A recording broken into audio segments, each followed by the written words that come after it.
Hey guys, today we're tackling a topic that doesn't get nearly enough attention. It's the connection between oral health and diabetes. Did you know that gum disease can actually make diabetes worse? It's what we call a symbiotic or a two-way relationship. It affects millions of people every single day, and here's the real truth. In Black communities, diabetes rates are higher than average, which means this issue hits people like me and that look like me even more. So, whether you live with diabetes yourself or you know someone who does, this video is absolutely for you. Stick with me because by the end of this video, you'll understand exactly how oral health and diabetes are linked and what signs to look out for, and most importantly, how to break the cycle and protect your family.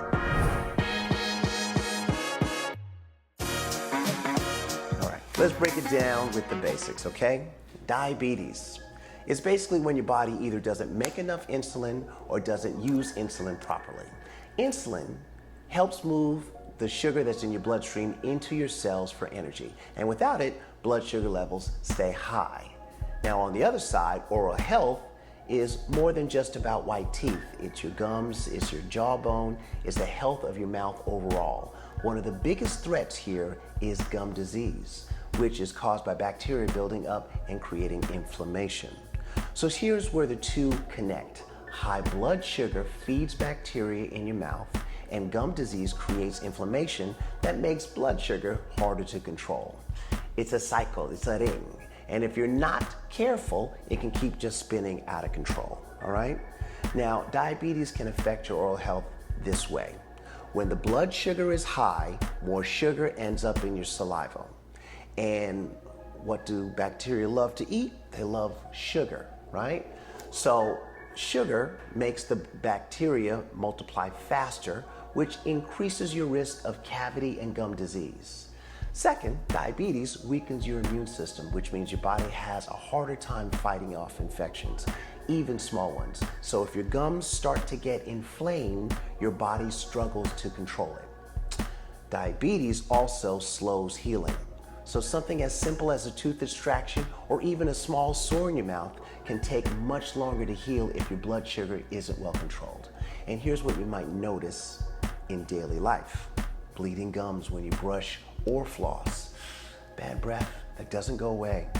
Dry mouth, which makes cavities more likely. And then if it's getting extreme, loose teeth as gum disease gets worse. So yes, diabetes isn't just about blood sugar, it's directly tied to what's happening inside your mouth. Now, gum disease doesn't just stay in your mouth, it impacts your whole body. When your gums are infected, your body is in a constant state of inflammation. Now that inflammation travels throughout your bloodstream and your entire body and makes it harder for your body to use insulin. And here's the key. When your body doesn't use insulin properly, your blood sugar stays high, causing inflammation and swelling. So, the very gum disease that started in your mouth makes it even harder to control your diabetes. Studies have shown that people with severe gum disease often struggle much more to keep their blood sugar in control. So think about it. It's like this. Gum disease isn't just a dental problem. It's a blood sugar problem, a diabetes problem, and ultimately a whole body problem. Now, let's break this cycle. Let me give you the good news. You can break the cycle. Has your dentist, has your medical doctor ever told you that diabetes is reversible? Because it is, okay? But here's your dentist, okay, giving it to you. Brush and floss twice a day. Actually, it's floss and brush twice a day. Make that a routine. See your dentist, me, or someone like me, at least twice a year, or as many times as the dentist has recommended for you to see them if you've seen them one time. And here's the third one, and this is a big one: manage your blood sugar. When your blood sugar is under control, your gums heal better, infections are easier to fight, and bacteria has way less fuel to grow. Here's the fourth one: make lifestyle simple. Okay, choose foods that are lower in processed sugar and higher in just whole foods, one ingredient.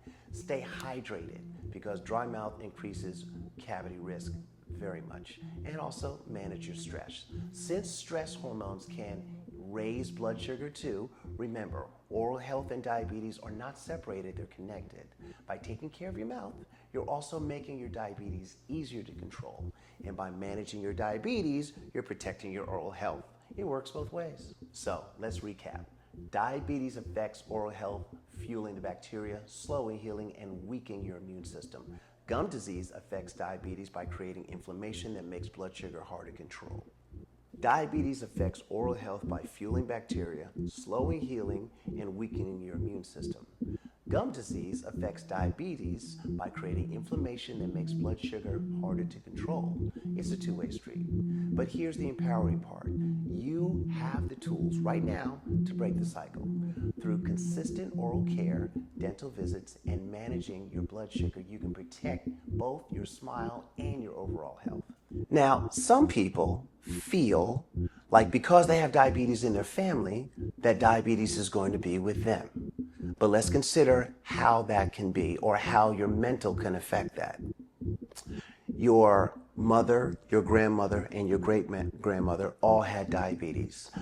And you don't have diabetes yet, but your doctor says that your A1C is high and you may be getting diabetes. The question is, what are you doing? Are you eating a lot of processed foods? Are you flossing and brushing twice a day?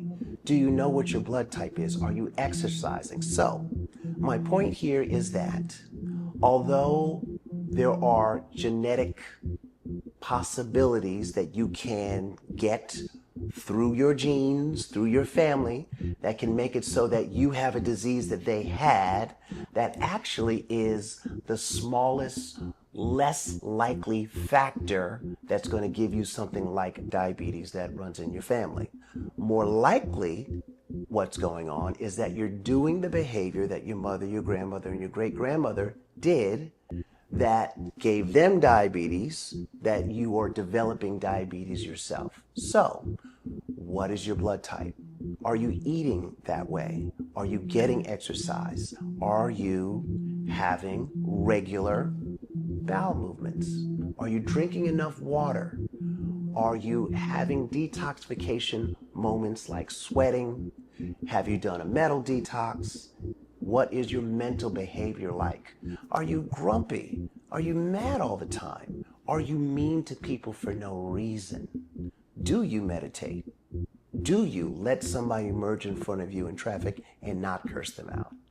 It's these little things that you can do in your life, with your life, for your life, can help you absolutely reverse diabetes or never get it. Don't believe that because diabetes runs in your family that that's something that you're more likely to get. Look at yourself, look at what you're doing, how you're living, and just modify it. Make sure that you're doing what you need to do in order to have a healthy, clean life. That there's a correlation between oral health and diabetes means, are you taking care of your oral health? Do you go to the dentist at your proper intervals for your visits? Do you floss and brush twice a day? Do you use those one-handed floss picks? Because that is such a no-no. All right, don't do that. Anyway, guys, you can do it. I believe in you. I trust that you can. All right. If you found anything in this video that was helpful, please share it with a friend. If you know somebody that's got diabetes or has told you that their A1C is high, share it with them. Let them know that they have a chance to reverse diabetes. Okay. Thanks so much for listening. We're going to talk about a couple other little things after you subscribe to the channel a little bit later.